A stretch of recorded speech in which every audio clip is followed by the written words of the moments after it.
السلام علیکم ورحمۃ اللہ وبرکاتہ۔ نحمدہ ونصلی علی رسولہ الکریم، اما بعد فاعوذ باللہ من الشیطان الرجیم، بسم اللہ الرحمن الرحیم۔ رب اشرح لی صدری ویسر لی امری واحلل عقدۃ من لسانی یفقہوا قولی۔ تفسیر آیت نمبر 7 سے 14 تک، 7 to 14۔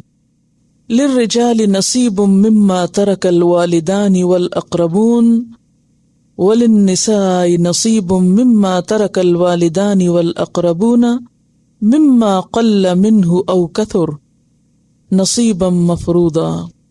مردوں کے لیے مقرر حصہ ہے اس میں سے جو والدین اور قریبی رشتہ دار چھوڑ جائیں، اور عورتوں کے لیے بھی حصہ ہے، مقرر حصہ اس میں سے جو والدین اور قریبی رشتہ دار چھوڑ جائیں، خواہ وہ تھوڑا ہو یا زیادہ ہو، حصہ ہے طے شدہ، مقرر کیا ہوا، یعنی اللہ کی طرف سے۔ اسلام کے آنے سے پہلے عربوں میں میراث کے بارے میں 3 طریقے رائج تھے۔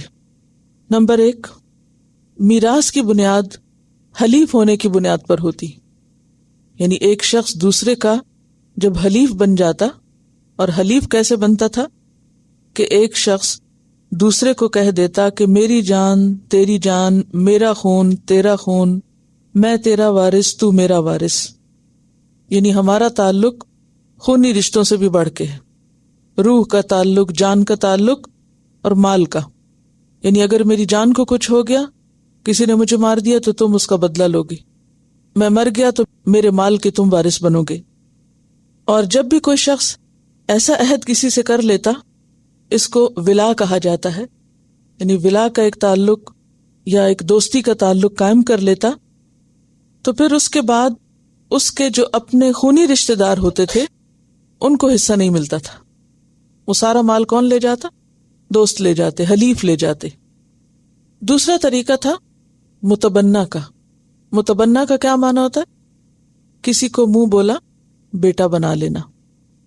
تو عموماً حقداروں کو محروم کرنے کے لیے اگر کسی کی اولاد نرینہ نہ ہوتی، یعنی اپنا بیٹا نہ ہوتا، تو وہ کسی اور کو اپنا بیٹا بنا لیتا اور ساری کی ساری اپنی جائیداد اس کے نام چھوڑ دیتا، اس کے حوالے کر لیتا۔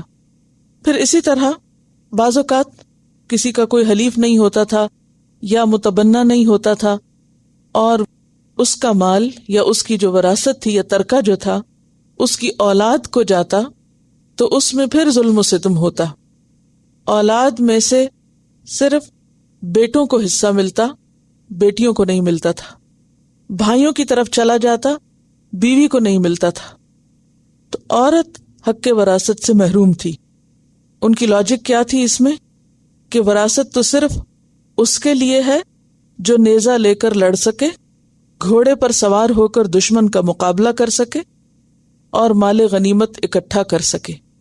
لہذا اسلام نے دور جاہلیت کے ان ظلم و ستم پر مبنی رسموں، رواجوں اور طریقوں کو ختم کیا۔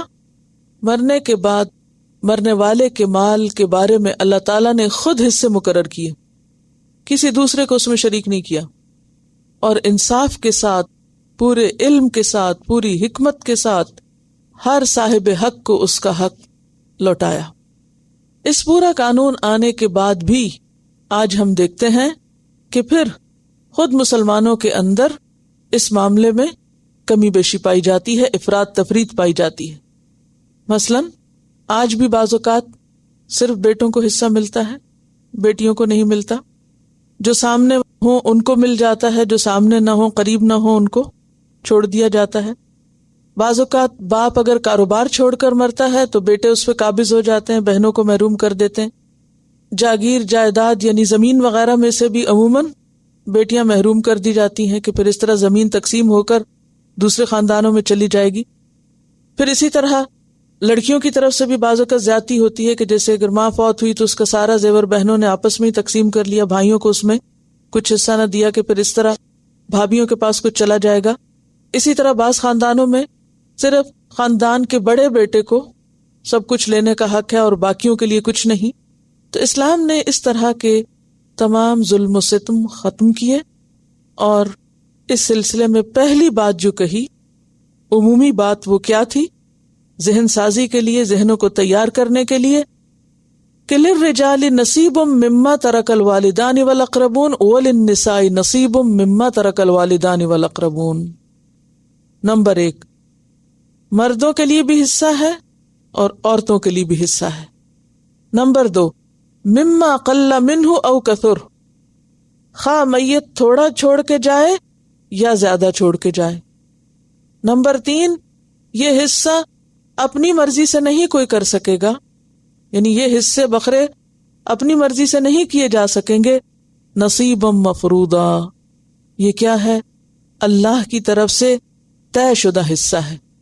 یہ حصے مقرر ہیں، آلریڈی ڈیوائیڈڈ ہیں، کسی اور کو اس میں کچھ نہیں کرنا، اس وحی الہی پر مبنی ڈویژن یا تقسیم کے مطابق ہی ترکہ تقسیم ہوگا۔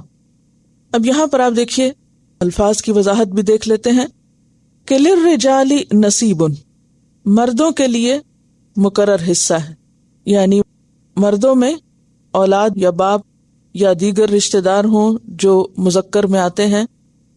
نصیب، نصیب کا لفظ جو ہے نون صاد بے سے ہے، پیچھے بھی آپ پڑھ چکے۔ نصب یعنی مقرر، طے شدہ، فکسڈ۔ مما، اس میں سے، طرح کا جو چھوڑ جائیں، یعنی زندگی میں نہیں، مرنے کے بعد جو چھوڑ جائیں، ترکہ مراد ہے۔ کون چھوڑ جائیں؟ الوالدان۔ والدان کیا ہے؟ بیسیکلی تسنیہ ہے، 2، ماں اور باپ، والد یا والدہ۔ والاقربون، اور قریبی رشتہ دار۔ اقربون کا لفظ قاف رے بے سے ہے، ذوی القربہ کا لفظ آپ پڑھ چکے ہیں۔ اقرب افعال کے وزن پر سب سے قریب، یعنی قریب ترین جو رشتہ دار ہیں، یعنی خاندانی رشتے جن کو آپ کہتے ہیں۔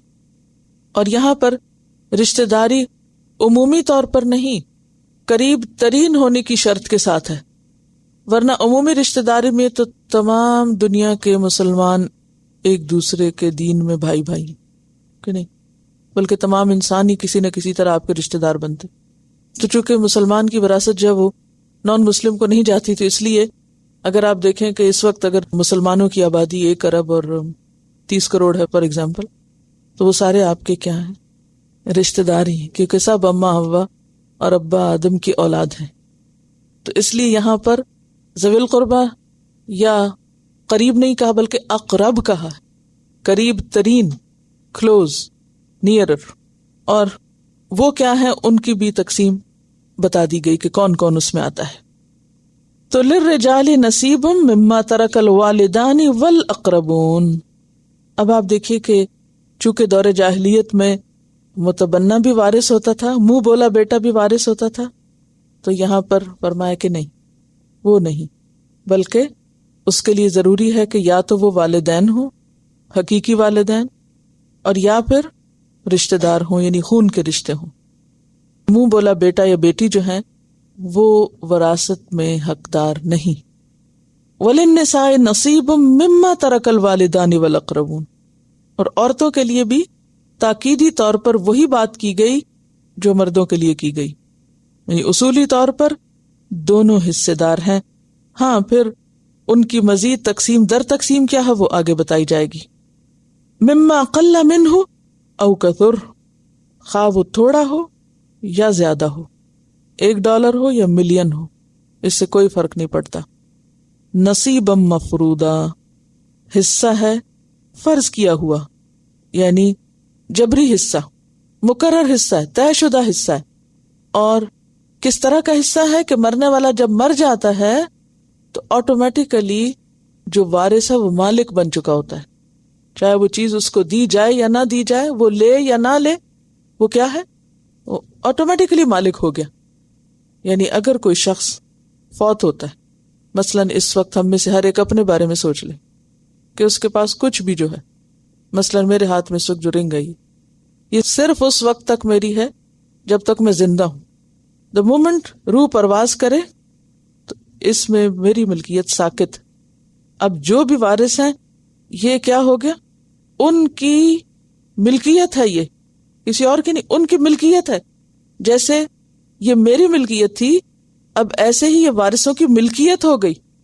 یہ جو ملکیت ہے وارثوں کی، اس کو کہا گیا نصیباً مفروضہ. اس میں وارث کی مرضی یا چوائس نہیں ہے، یہ آٹومیٹیکلی ٹرانسفر ہو چکی ہے، یعنی قانونی حق کے طور پر. یہ الگ بات ہے کہ وہ پھر اس کے ٹکڑے ہوں اور وہ کس کو کتنا ملے اور کتنا نہ ملے، وہ ایک الگ تقسیم ہے. لیکن عملی طور پر اب اس کے مالک دوسرے ہیں. یہاں یہ بات تاکید کے لیے کہی گئی، کیونکہ عموماً اس معاملے میں کیا کیا جاتا ہے کہ اچھا تم معاف کر دو، فلاں حصہ چھوڑ دے، کوئی شرما جائے، کوئی جھجک جائے، کوئی ڈر جائے، کوئی دب جائے اور کہے چلو میں نے معاف کیا. نہیں، ایک دفعہ آپ لیں اور لینے کے بعد آپ چاہیں تو کسی کو خود دے دیں، چاہے بیچ دیں، چاہے صدقہ کریں، چاہے آپ کسی بہن بھائی کو لوٹا دیں، کچھ بھی کریں. لیکن جب اللہ نے آپ کو مالک بنا دیا تو پھر آپ مالک ہیں. اب آپ کی مرضی کے بغیر کچھ بھی نہیں کیا جا سکتا، کچھ بھی نہیں ہو سکتا. اسی لیے جو مال متروکہ مال ہوتا ہے، جو مال متروکہ مال ہوتا ہے، اس میں ان مالکوں کی مرضی کے بغیر نہ تھوڑا خرچ کیا جا سکتا نہ زیادہ. یہ بات میں اتنے سٹریس کے ساتھ اس لیے کہہ رہی ہوں کہ عموماً کیا ہوتا ہے، مالک مر گیا، پھر گھر میں پیچھے سامان ہے، اب لامتنا ہی سلسلے ہیں مہمان نوازی کے.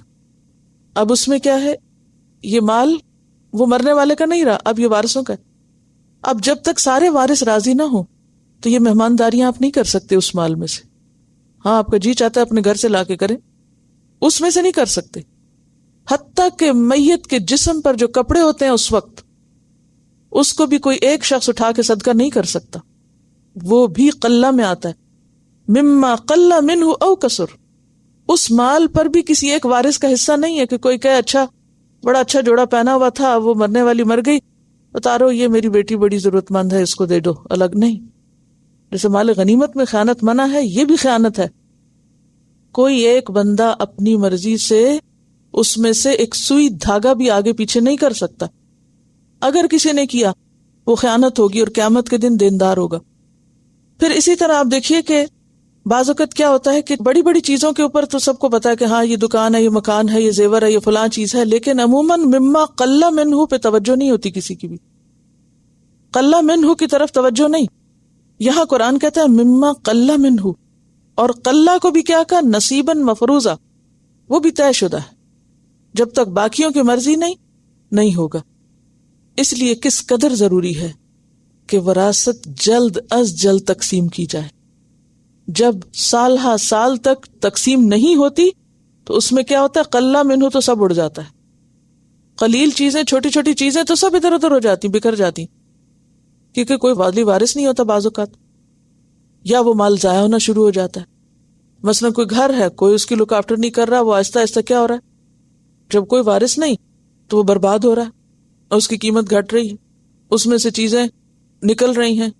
حتیٰ کہ اگر کوئی ایک پینٹنگ بھی چند ہزار کی ہے اور کسی کو پسند آ گئی اور کوئی ایک اٹھا کے لے گیا کہ میں گھر میں جا کے لگا لوں، میرے باپ کی نشانی یا ماں کی پسند کی، تو کوئی ایک اس میں سے یہ نہیں کر سکتا.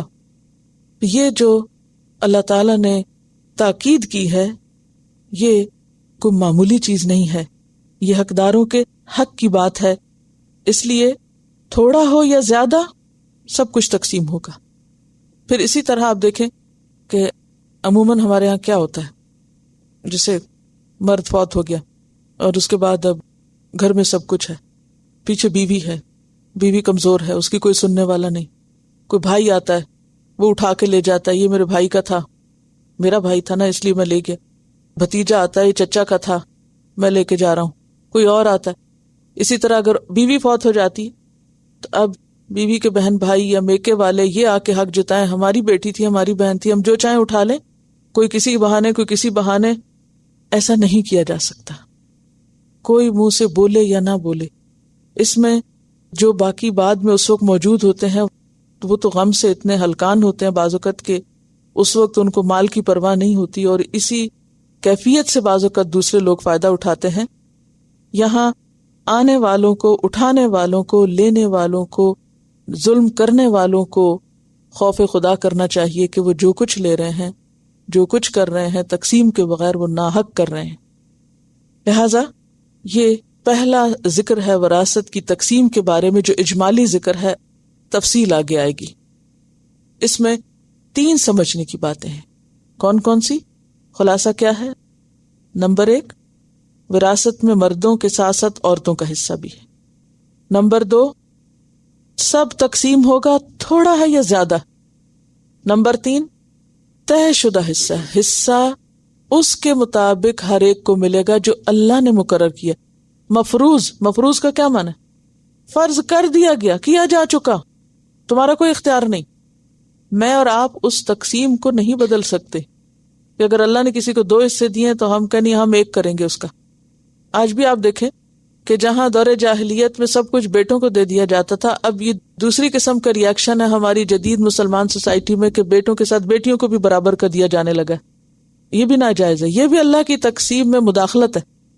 نصیبم مفروضہ، آپ کون ہیں حصے کرنے والے؟ یہ حصے تو پہلے کئی ہو چکے ہیں، ڈن۔ مفروضہ کا کیا مطلب؟ ہو چکے، آلریڈی ہوئے ہوئے ہیں، آپ نہیں کر سکتے اب اس کو کچھ۔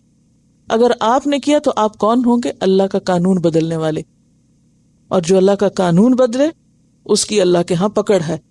اسی لیے تلک حدود اللہ من یطع اللہ ورسولہ یدخلہ جنات تجری من تحتها الانہار، یہ اللہ کی حدود، جو ان کی پاسداری کرے گا اللہ ان کو باغوں میں داخل کرے گا۔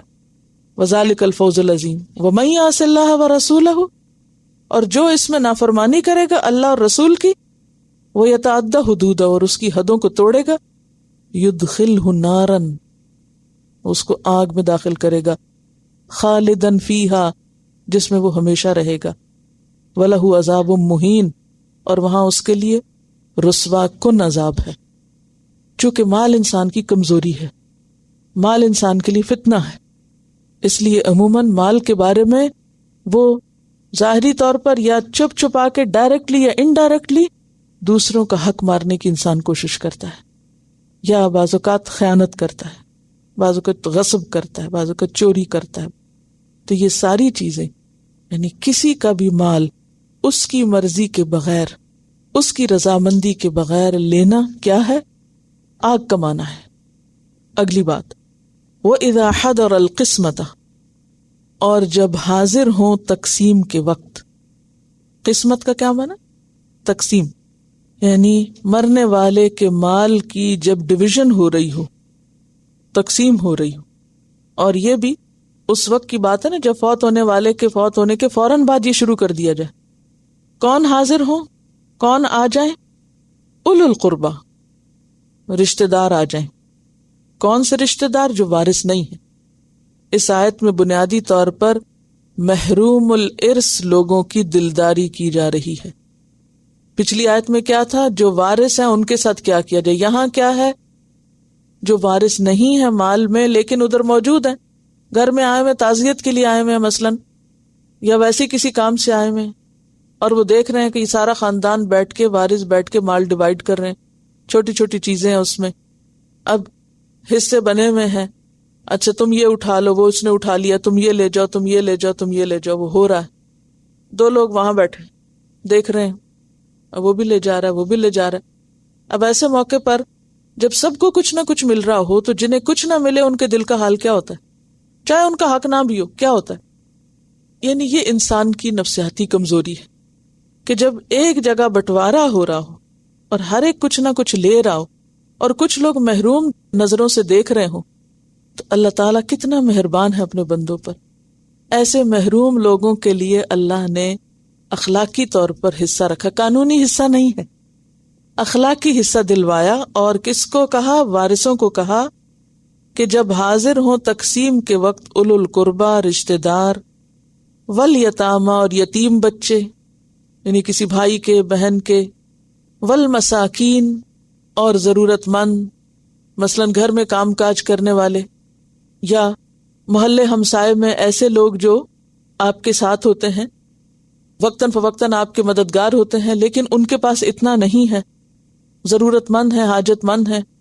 ویسے تو ہمسائے کا کتنا حق بتایا تھا آپ صلی اللہ علیہ وسلم نے، اور جبریل علیہ السلام نے آ کر آپ صلی اللہ علیہ وسلم کو اللہ تعالیٰ کا جو پیغام پہنچایا اور اس میں اتنی زیادہ تاکید کی اور اتنی کثرت سے کی کہ آپ صلی اللہ علیہ وسلم یوں سمجھنے لگے کہ شاید ہمسائے کو بھی وارث بنا دیا جائے گا، ہمسایوں کو بھی وراثت میں حصہ دے دیا جائے گا. نہیں اتنی زیادہ تاکید، لیکن حصہ تو نہیں دیا گیا کیونکہ حصے کی بنیاد تو خونی رشتوں پر ہے. تو ایسی صورت میں اگر ہمسائے بھی موجود ہیں اور پھر وہ ضرورت مند بھی ہیں، یا پھر دور پار سے کوئی لوگ ساتھ آ گئے، بعض اوقات ایسا ہوتا ہے نا کہ رشتہ دار آئے ہوئے ہیں، وارث موجود ہیں، وارثوں کے ساتھ کچھ اور لوگ بھی آ گئے، کیونکہ یہ تو بہت عام فہم کی بات ہے نا کہ جس گھر میں موت ہوتی ہے اس گھر میں ہر کوئی داخل ہو جاتا ہے یا نہیں، اور اس سے بعض اوقات کام کاج بھی رکتے ہیں، بعض اوقات 3 دن تک بھی سلسلہ نہیں رہتا، اگرچہ 3 دن کے بعد ختم ہونا چاہیے، کئی دن چلتا رہتا ہے، کوئی آ رہا ہے کوئی جا رہا ہے. اب اس وجہ سے آپ تقسیم تو نہیں روکیں گے، وہ تو فوراً کرنی چاہیے. اچھا بعض اوقات یہ ہوتا ہے کہ آپ یہ بھی نہیں کر سکتے کہ لوگوں کو باہر بٹھا دیں کہیں اور اندر بیٹھ کے سارے تقسیم کریں، کیونکہ اتنا آسانی سے ہونے والا کام بھی نہیں، ٹائم ٹیکنگ ہے. اب کھلا گھر ہے، یہ بھی آ رہا ہے وہ بھی آ رہا ہے، رشتہ دار بھی ہیں، یتیم بچے بھی ہیں، مسکین بھی ہیں، ہمسائے بھی ہیں، اور لوگ بھی ہیں، بہت سے لوگ ہیں، تقسیم ہو رہی ہے. تقسیم میں جب حصے مقرر کیے جائیں تو پھر کیا کرو؟ فَارْزُقُوهُم مِّنْهُ، اس میں سے ان کو بھی رزق دو. یعنی رزق میں کھانا پینا تو ہے ہی، لیکن چھوٹی موٹی چیزیں، ضرورت کی چیزیں، یعنی تحفے کے طور پر، دل رکھنے کے لیے. اور یہ یاد رکھیے کہ ابھی جو میں نے پیچھے کہا تھا کہ نہیں اس میں سے اب کھا نہیں سکتے، اب اس میں سے مہمانداری نہیں کر سکتے، اور ابھی یہاں کہا جا رہا ہے کہ ان کو دو، یہ کب کی بات ہے؟ جب تقسیم ہو رہی ہو. اور وہ کب کی بات ہے؟ تقسیم سے پہلے. ٹھیک ہے، یعنی تقسیم سے پہلے آپ کچھ بھی نہیں کسی کو دے سکتے. جب تقسیم ہو رہی ہو اور تقسیم میں بھی جو لوگ موجود ہیں ان کو دے سکتے ہیں، جو وہاں نہیں ان کے حصے لگا کے بھجوائیں گے نہیں گھر، کیونکہ یہاں کیا لفظ آیا؟ حاضرہ، جب حاضر ہوں، یعنی موجود ہوں، جو اس وقت گھر میں حاضر ہے. جیسے کوئی آتا ہے تو کھانا آفر کرتے ہیں تو آپ کہتے ہیں جو ما حاضر ہے وہی تناول فرمائے. ما حاضر کا مطلب جو کچھ میسر ہے. تو فَارْزُقُوهُم مِّنْهُ، اسی میں سے کچھ نہ کچھ دے دو. اور یہ بھی کیا ہوگا؟ سب کی ایک طرح سے میوچل کانسنٹ کے ساتھ اور انڈرسٹینڈنگ کے ساتھ کچھ دے دیا جائے گا. وَقُولُوا لَهُمْ قَوْلًا مَّعْرُوفًا، اور کہو ان کو بات بھلی. یہ کب کہو؟ اگر وہ زیادہ کا تقاضا کرنے لگ جائیں یا مانگنے لگ جائیں. ہو سکتا ہے کہ رشتہ دار اپنا کوئی حق جتانے لگ جائیں کہ ہم نے میت کی اتنی خدمت کی تھی، آپ لوگ تو یہاں تھے ہی نہیں، بیٹے تو باہر سے آئے ہیں، تھے تو ہم سائے تھے، سارے کام تو اس کے ہم نے کیے، اس کی بیماری میں ہم اس کی عیادت کرتے رہے، ہم اس کی خدمت اور مدد کرتے رہے، لہٰذا اب دیکھو جب اس کا مال جا رہا ہے تو ہمیں نہیں دے رہے تم، یا اتنا نہیں دے رہے. اگر کوئی اس قسم کی ڈیمانڈ کرے، یا یہ ہے کہ بعض اوقات فقراء پہنچ جاتے ہیں. کبھی آپ کو کوئی میت کا گھر یاد ہوگا کہ عموماً کیا ہوتا ہے جب فقیر غریب وغیرہ دیکھتے ہیں کہ یہاں اندر بہت سے لوگ گئے ہوئے ہیں یا باہر کہیں ٹینٹ وغیرہ دکھ رہا ہے، اپنے ملکوں میں ایسے ہی ہوتا ہے نا، تو پھر کیا کرتے ہیں؟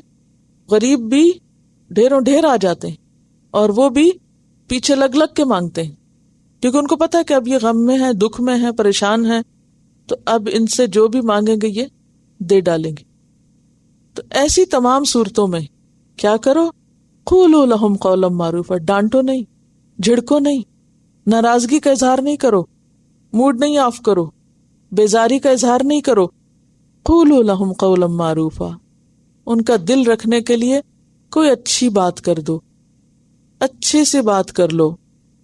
اب یہاں 2 طرح کے احسان کا ذکر ہے، احسان بالعمل یا بالفعل اور احسان بالقول. وہ کیسے؟ احسان بالفعل کیا ہے؟ کچھ کھانے کو دے دو، ان کو کچھ چھوٹے موٹے تحفے تحائف دے دو، فَارْزُقُوهُم مِّنْهُ. اور احسان بالقول کیا ہے؟ اچھی بات کرو. اور یہ احسان کس کے ساتھ ہے؟ ان رشتہ داروں، دوستوں، یتیموں، مسکینوں کے بارے میں جن کا مال وراثت میں کوئی حصہ نہیں ہے. بعض اوقات ایسا ہوتا ہے نا، آپ کسی کو کچھ دیتے ہیں تو وہ کیا کہتے ہیں؟ دیکھو کیا دیا، یہ کوئی دینے کی چیز تھی. تو ایسے میں بعض اوقات انسان غصے میں آ جاتا ہے کہ اول تو تمہارا حق نہیں بنتا، اور اگر تمہیں دیا ہی ہے تو اوپر سے تم باتیں بنا رہے ہو. تو باتیں جواب در جواب نہیں بناؤ، بلکہ کیا کرو، اچھی سی پیار کی بات کر دو۔ تو ایک بات تو یہ پتہ چلتی ہے کہ یہ یاد رکھیے کہ ابن عباس کے نزدیک یہ دین واجب ہے، لازم ہے کہ ہر تقسیم وراثت کے موقع پر ایسا کیا جانا چاہیے۔ بعض کہتے ہیں کہ یہ حکم کیا ہے، مستحب ہے، پسندیدہ، اگر کر لو تو بہت اچھا ہے، نیکی کا کام ہے۔ لیکن ابن عباس کیا کہتے ہیں کہ ایسا کرنا واجب ہے، انتہائی ضروری ہے، کیونکہ اللہ کا حکم ہے کہ اس موقع پر باقیوں کو بھی کچھ نہ کچھ دو جن کا قانونی حصہ نہیں ہے۔ دوسری بات یہ ہے کہ ان تینوں قسم کی کیٹیگریز کو کچھ نہ کچھ دینا چاہیے۔ کون سی؟ رشتہ دار، یتیم اور مسکین۔ پھر یہاں پر کوئی پرسنٹیج نہیں بتائی گئی کہ 10% دے دو، 5% دے دو، بلکہ کتنا دو؟ فَارْزُقُوهُم مِّنْهُ، کچھ دے دو اس میں سے، جتنا آسانی سے دے سکتے ہو۔ پھر اس آیت سے یہ بھی پتہ چل رہا ہے کہ رشتہ داروں کا حق کتنا زیادہ ہے، اولو القربہ کا حق کتنا زیادہ ہے۔ اور پھر ان تینوں کیٹیگریز میں پھر پہلے نمبر پر اولو القربہ کو رکھا گیا، یعنی صلہ رحمی کی اہمیت بھی یہاں سے پتہ چل رہی ہے۔ اور پھر یہ کہ کسی کو دے کر احسان نہ جتایا جائے، اور کسی کے ایسے موقع پر خراب معاملے کے جواب میں خراب معاملہ نہ کیا جائے۔ اب آپ دیکھیے کہ بعض وقت کیا ہوتا ہے کہ انسان جب دیکھتا ہے کہ دوسرا میرے ساتھ اچھا نہیں کر رہا تو جواباً وہ بھی کیا کرتا ہے، میں بھی نہیں کرتا، لیکن یہاں اس سے منع کیا جا رہا ہے، قولوا لہم قولا معروفا، بھلی بات کرو۔ اور پھر آپ دیکھیے کہ اللہ تعالیٰ نے نام لے لے کے بتایا ہے، رشتہ دار، یتیم، مسکین، کیونکہ بعض اوقات رشتہ داروں کو رشتہ داری کی وجہ سے دے دیا جاتا ہے، یتیموں کو یتیم ہونے کی وجہ سے، لیکن جو غریب لوگ ہیں عام طور پر ان کو اگنور کر دیا جاتا ہے۔ لیکن یاد رکھیں کہ اللہ تعالیٰ ایسے کمزوروں پر نہایت مہربان ہے۔ ایک حدیث میں آتا ہے، رب اشعث مدفوع بالابواب لو اقسم علی اللہ لابرہ اللہ، کہ کئی لوگ یا بعض لوگ بکھرے بالوں والے، غبار آلود جسم یا کپڑے یا بال، جن کو دروازوں سے دھکیل دیا جاتا ہے، اندر نہیں آنے دیا جاتا، مدفوع بالابواب، دیکھا کون آیا، فلاں آیا، دروازہ نہ کھولنا، ان کا تو روز کا وتیرہ ہے، یہ تو ہر روز مانگنے آ جاتے ہیں، ہر روز شکل دکھانے آ جاتے ہیں کہ ان کو کچھ نہ کچھ ملتا رہے۔ ایسی بات نہیں ہونی چاہیے۔ کیوں؟ انہی میں سے بعض لوگ ایسے ہیں جن کو تم حقیر سمجھ رہے ہو، وہ اللہ کے اتنے پیارے ہیں کہ لو اقسم علی اللہ، اگر وہ قسم کھا بیٹھے اللہ کے نام کی، لابرہ اللہ، اللہ اس قسم کو پورا کر دے، ان کی قسم پوری کروا دے۔ یعنی وہ اللہ کے نزدیک انتہائی اہمیت کے حامل ہیں، لہٰذا کسی شخص کی قدر و قیمت محض اس کے لباس یا اس کے سٹیٹس کی وجہ سے مت کرو۔ تمہیں نہیں معلوم کہ وہ دنیاوی اعتبار سے کمزور نظر آ رہا ہے، لیکن اللہ کا وہ کس قدر محبوب ہے، لہٰذا ان کا بھی خیال رکھو، ایسے موقعوں پر ان سب کو یاد رکھو۔ اب مجھے آپ کی مدد چاہیے کہ آپ بتائیں عموماً کیا ہوتا ہے؟ تقسیم جب ہو رہی ہوتی ہے، کوئی فوت ہو جاتا ہے، تو کیا ہوتا ہے عام طور پر؟ ہمارا معاشرتی سیٹ اپ کیا ہے؟ گھروں میں، خاندانوں میں کیا طریقے اختیار کیے جاتے ہیں؟ یہ کہتے ہیں پہلے تو تقسیم ہی نہیں ہوتی۔ بالکل درست فرمایا، سال ہا سال تقسیم نہیں ہوتی، اور اگر کوئی بات کر لے تو سب اس سے ناراض ہے۔ عموماً کہا جاتا ہے ابھی تو کفن بھی میلا نہیں ہوا اور ان کو پڑ گئی ہے اپنے حصوں کی۔ جی، بعض اوقات یہ بھی کہا جاتا ہے کہ یہ تو بس انتظار میں تھے کہ جانے والا جائے اور ان کو فوراً مال مل جائے، حالانکہ تو اللہ نے حصہ مقرر کیا ہے۔ بعض اوقات یہ کہا جاتا ہے کہ بیٹیاں اپنے گھروں میں خوش ہیں، ان کے میاں اتنا اچھا کماتے ہیں، سب کچھ ہے ان کے پاس، انہیں کیا ضرورت ہے؟ تو یاد رکھیے کہ تقسیم وراثت ضرورت کی بنیاد پر نہیں ہے۔ یہ کہتے ہیں ان کے جب بہنوئی فوت ہوئے اور بہن نے شریعت کے مطابق فوراً تقسیم کرانی چاہیے، تو لوگوں نے ان کو پریشان کیا کہ دیکھو اب تم بیٹوں کو اگر دے ڈالو گی تو پھر دیکھنا کہ یہ تمہارا حال کیا کرتے ہیں اور تمہیں کوئی نہیں پوچھے گا۔ یعنی ڈرایا جاتا ہے کہ تم نے اگر اللہ کا حکم مان لیا تو تم پہ مشکل آ جائے گی۔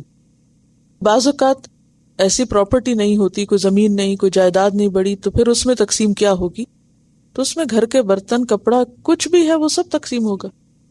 یعنی بعض اوقات اس وقت جذباتی باتیں کر کے تو اس طرف سے توجہ ہٹا دی جاتی ہے تاکہ کوئی بھی تقسیم کی بات نہ کرے. انشاءاللہ آگے آ کے میں بتاؤں گی کہ جب کوئی شخص فوت ہو جائے تو پہلے اس کی مال میں سے کیا کیا جائے، پھر کیا، وہ آگے انشاءاللہ ڈیٹیل آئے گی. چلیے آگے چلتے ہیں.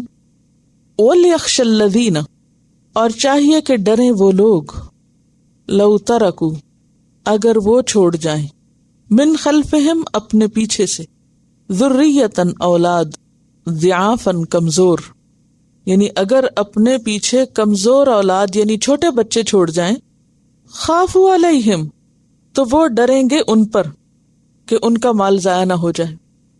جب کوئی شخص فوت ہوتا ہے اور اس کے بچے چھوٹے چھوٹے ہوتے ہیں اور اس کے مال کو سنبھالنے والا کوئی نہیں ہوتا تو اس کو کس قسم کے ڈر ہوتے ہیں کہ میں جو مال چھوڑ رہا ہوں اس مال کا کیا بنے گا، یا یہ کہ اگر وہ بچے کسی کے در پر جائیں اور ان سے وہ بدسلوکی کریں تو ایسے لوگوں کو سوچنا چاہیے کہ وہ جب کسی اور کے بچوں کو دیکھیں، یتیموں کو دیکھیں یا رشتہ داروں کے ایسے بچوں کو دیکھیں تو اس موقع پر ان کے ساتھ بھی اچھا سلوک کریں. فَلْيَتَّقُوا اللَّهَ، پس چاہیے کہ اللہ سے ڈریں، وَلْيَقُولُوا، اور چاہیے کہ کہیں، کس سے؟ یتیموں سے یا میت کے وارثوں سے، کیا؟ قولا سدیدا، درست بات. سدید کا لفظ جو ہے سین دال دال سے ہے، صد سے. سدید کہتے ہیں اس بات کو جو درست بھی ہو اور حکمت پر مبنی بھی ہو. تسدید السہم کہا جاتا ہے تیروں کو سیدھا کرنا. تو مراد کیا ہے؟ موقع محل کی مناسبت سے حکمت پر مبنی نرم بات. اور سداد میں نرمی بھی ہو سکتی ہے اور سختی بھی ہو سکتی، لیکن موقع محل کی مناسبت سے کی جانے والی درست بات، محکم بات، دین کے مطابق بات قولاً سدیدہ کہلاتی ہے. تو وَلْيَخْشَ الَّذِينَ لَوْ تَرَكُوا مِنْ خَلْفِهِمْ ذُرِّيَّةً ضِعَافًا، یعنی جب لوگ دوسروں کے ساتھ معاملہ کریں تو وہ اپنی عاقبت کو سامنے رکھ کے کریں. کسی کے بچوں کے ساتھ جو سلوک کریں تو اس وقت اپنی موت اور اپنے پیچھے چھوڑے جانے والے بچوں کو یاد کریں. یعنی دوسرے کے ساتھ وہ کریں جو آپ اپنے لیے چاہتے ہیں کہ آپ کے ساتھ کیا جائے. اب یہاں پر یہ جو لفظ ذریت استعمال ہوا ہے نا، ذریت اولاد کے لیے آتا ہے لفظ جس میں بیٹے اور بیٹیاں دونوں شامل ہوتے ہیں. کیا سمجھ آیا آپ کو اس آیت کا مطلب؟ اس آیت کا تعلق پچھلی آیت کے ساتھ ہے. پچھلی آیت میں کیا کہا گیا کہ تقسیم کے وقت جب لوگ حاضر ہوں تو کیا کرو؟ انہیں کچھ دو اور ان سے بھلی بات کرو. ان سے سختی سے بات نہ کرنا، ڈانٹ ڈپٹ نہ کرنا. کیوں؟ اس کی جگہ تم بھی ہو سکتے تھے. اگر وہ فوت ہونے والا وہ نہ ہوتا، اس کی جگہ تم ہوتے، تو تم کیا چاہتے کہ تمہارے بچوں کے ساتھ کس طرح بات کی جائے، کس طرح کا سلوک کیا جائے. آج تم یتیموں کے ساتھ معاملہ کرتے وقت یہ نہ بھولو کہ تمہارے بچے بھی یتیم رہ سکتے تھے. یعنی آپ دیکھیے کہ کتنا زبردست انداز ہے سمجھانے کا کہ نمبر 1 اپنے آپ کو اس سچویشن میں رکھ کے دیکھو. نمبر 2 ویژولائز کرو، اس کو ریلیٹ کرو اپنے ساتھ کہ تم اپنے لیے اور اپنے بچوں کے لیے کیا معاملہ چاہتے ہو. ایسے موقع پر جو تم اپنے لیے چاہتے ہو وہی تم دوسروں کے ساتھ کرو. ان 2 آیتوں کو اگر ساتھ رکھ کے آپ پڑھیں گے نا ایٹ اے اسٹریچ تو زیادہ سمجھ میں آئے گا. کس طرح؟ پچھلی آیت میں کہا جا رہا ہے کہ تقسیم کے وقت جو بھی حاضر ہو اس کو دو بھی اور اس کے ساتھ اچھی بات بھی کرو. فائن. اور اگر تم اچھی بات نہیں کرتے تو یہ یاد رکھو کہ یہ تم بھی ہو سکتے تھے جانے والے. اور جن بچوں کے ساتھ، جن یتیموں کے ساتھ تم اچھا نہیں کر رہے، ان یتیموں کی جگہ تمہارے بچے بھی ہو سکتے تھے. جی یتیم ہوتے ہی بچے ہیں نا. یتیم میں نے پیچھے آپ کو وضاحت تو کی تھی بہت اچھی طرح کہ یتیم کہتے ہیں وہ نابالغ بچہ جس کا باپ فوت ہو جائے، اس لیے بچوں کی بات ہو رہی. ذریۃً ضعافاً سے مراد یتیم بچے ہیں، چھوٹے بچے ہیں جو تقسیم کے وقت حاضر ہیں. اچھا اب پھر تھوڑا سا آپ اپنی کسی ایسی محفل کو یاد کر لیں. عموماً جب تقسیم ہوتی ہے یا بڑے بیٹھے ہوتے ہیں لے دے کر رہے ہوتے ہیں, اتنے میں بیچ میں کوئی بچہ بھی آ جاتا ہے, عموماً کیا کہا جاتا ہے؟ بچوں کو نکالو یہاں سے, بچوں کا یہاں کوئی کام نہیں. اوپر سے عموماً یہ شو کیا جاتا ہے کہ جیسے یہ بچے شور کر رہے ہیں لہٰذا ان کو یہاں سے ہٹا دو. اندر سے کیا ہوتا ہے کہ یہ دیکھیں گے, للچائیں گے, ان کو دینا پڑے گا. تو اصل بات کیا ہے کہ دینا نہیں چاہتے. مثلاً باپ فوت ہوا تو اس کے بچوں کو تو ملے گا, اگر اس کے اپنے بیٹے موجود ہیں تو آگے ان کے بچوں کو نہیں ملے گا, ٹھیک ہے نا. اگر باقی بھائیوں کو مل رہا اور ایک بھائی فوت ہو چکا ہے اور اس کے بچے ہیں یعنی بھتیجے وغیرہ ہیں, وہ یتیم بچے آ گئے. کئی سچویشنز ہو سکتی ہیں. کہنے کا مطلب صرف یہاں یہ ہے کہ کسی بھی کمزور کو کمزور پاتے ہوئے اگنور نہ کرو. جی ہاں, ذریۃ ضعافا خافوا علیہم. اصل میں یتیم اس لیے میں کہہ رہی ہوں کہ یہ لو ترکو کی بات آ رہی ہے نا, اپنے پیچھے چھوڑ جاتے. تو پیچھے کون چھوڑتا ہے؟ جو فوت ہوتا ہے. تو ایسے موقع پر پیچھے کہا قولوا قولا معروفا, اور یہاں کیا کہا؟ قولوا قولا سدیدا, درست بات کہو. ان الذین یأکلون اموال الیتامی, بلا شبہ وہ لوگ جو یتیموں کا مال کھا جاتے ہیں, ظلماً ظلم کے ساتھ, ناحق طور پر, انما یأکلون بے شک وہ کھاتے ہیں, فی بطونہم نارا اپنے پیٹوں میں آگ, وسیصلون سعیرا اور عنقریب وہ داخل ہوں گے بھڑکتی ہوئی آگ میں. اب یہاں پر ایک عمومی بات کی جا رہی ہے. انہی تینوں آیتوں میں اگر آپ دیکھیں تو پھر ایک طرح سے انڈائریکٹلی یتیم کے حقوق کو پروٹیکٹ کیا جا رہا ہے, کمزور اور بے سہارا لوگوں کے حقوق کو پروٹیکٹ کیا جا رہا ہے, ان کے ساتھ اچھا سلوک کرنے کو کہا جا رہا ہے. اور پھر یہاں اسپیسیفکلی یتیموں کی بات ہے کہ جو لوگ یتیموں کا مال کھاتے ہیں. اب یہاں یتیموں کا مال کھانے کی پھر خاص طور پہ بات کیوں کی گئی؟ کیونکہ بعض اوقات ایسا ہوتا ہے نا, باپ فوت ہوتا ہے تو چچا فوراً جائیداد پہ قبضہ کر لیتا ہے. چونکہ سورۃ النساء غزوہ احد کے بعد نازل ہوئی تو کہا یہ جاتا ہے کہ سعد بن ربیع, کون تھے سعد بن ربیع؟ مدینہ کے مالدار لوگوں میں سے تھے, عبد الرحمن بن عوف کے انصاری بھائی بنے تھے. سعد بن ربیع جنگ احد میں شہید ہو گئے تھے, اپنے پیچھے 2 بیٹیاں اور بیوہ چھوڑ گئے. ہوا یہ کہ سعد کے بھائی نے سارے مال پہ قبضہ کر لیا. بیوی بہت پریشان ہوئی, نبی صلی اللہ علیہ وسلم کے پاس آئی, کہنے لگی یا رسول اللہ صلی اللہ علیہ وسلم, سعد شہید ہو چکے ہیں, ان کے چچا نے ان کی پوری جائیداد پر قبضہ کر لیا ہے اور ان بچیوں کے لیے کچھ بھی نہیں چھوڑا. اگر ان بچیوں کے پاس مال نہیں ہوگا تو ان سے نکاح کون کرے گا؟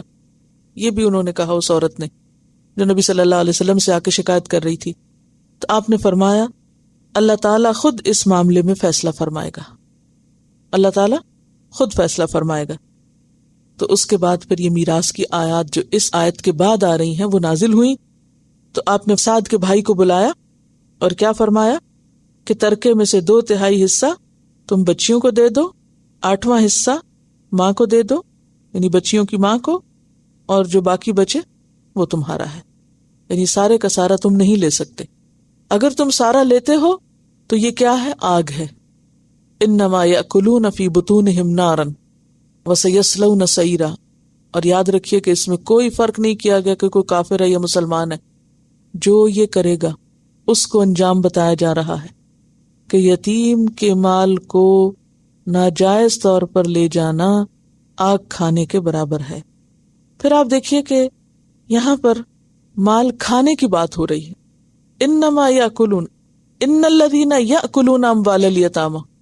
تو مال میں تو ہر طرح کا مال ہوتا ہے, جائیداد بھی ہے, زمین بھی ہے, سامان بھی ہے, پراپرٹی ہے, تو اس کو کھایا تو نہیں جاتا. کھانا کیوں کہا جا رہا ہے؟ کھانے کا لفظ کیوں استعمال ہوا ہے؟